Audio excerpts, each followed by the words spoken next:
मनुसंहिता कहले न देश काल नियम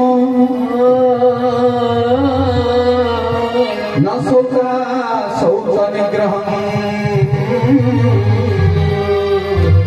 विद्यते कुत्र चिनेन राम नाम करो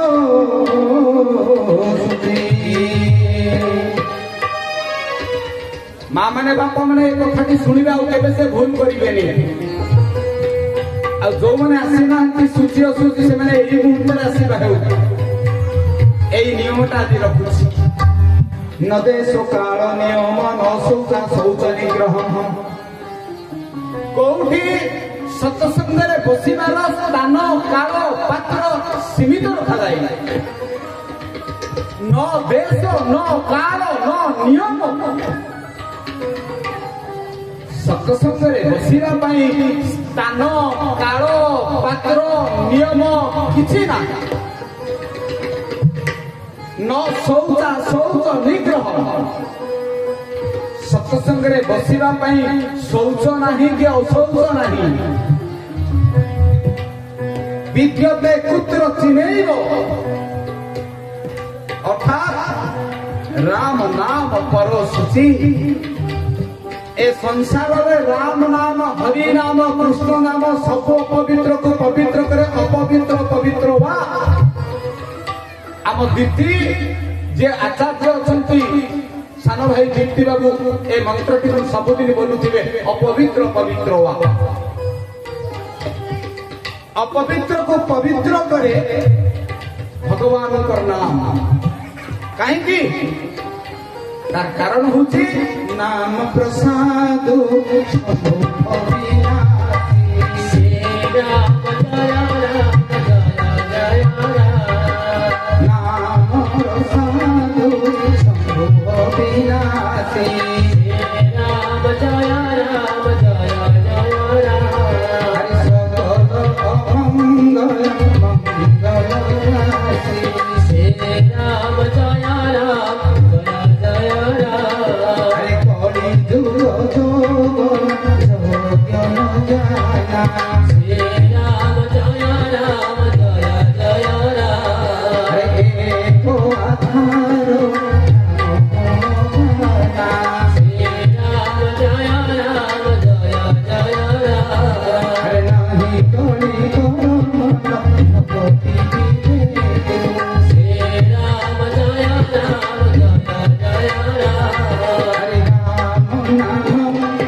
नाम प्रसाद शंभु विनाशी सत्पण सकल अमंगल मंगल रास सब अमंगल को मंगल करे भगवान कर नाम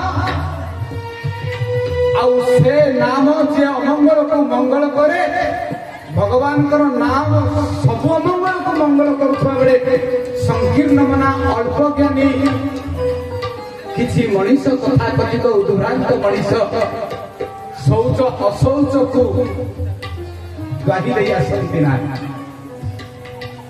ए जगतर सब अपवित्र को जी पवित्र करती आपण एठिक आसिले ए जगह पवित्र नहीं ए जगह अपवित्र हबनी बरं आपण पवित्र हबे सूची असूचीर लक्ष्मण रेखा आपण मानक पई गोटे भूल तथ्य धर्मग्रंथ कौन कहले आपण ताकू कौन करूचंती दिया गड़ू गड़ू ମାଙ୍କଡ ସମସ୍ତଙ୍କ ଅନୁରୋଧ ସମସ୍ତେ ପୂର୍ବବତ ଆସିବେ କିନ୍ତୁ ମନ୍ଦିର ଭିତରକୁ ପ୍ରବେଶ କରିବେନି ଯୋଉମାନେ ଅଶୌଚ ବିଦ୍ୟତେ କୁତ୍ର ଚିନୈବ ରାମ ନାମ ପରଶୁଚି।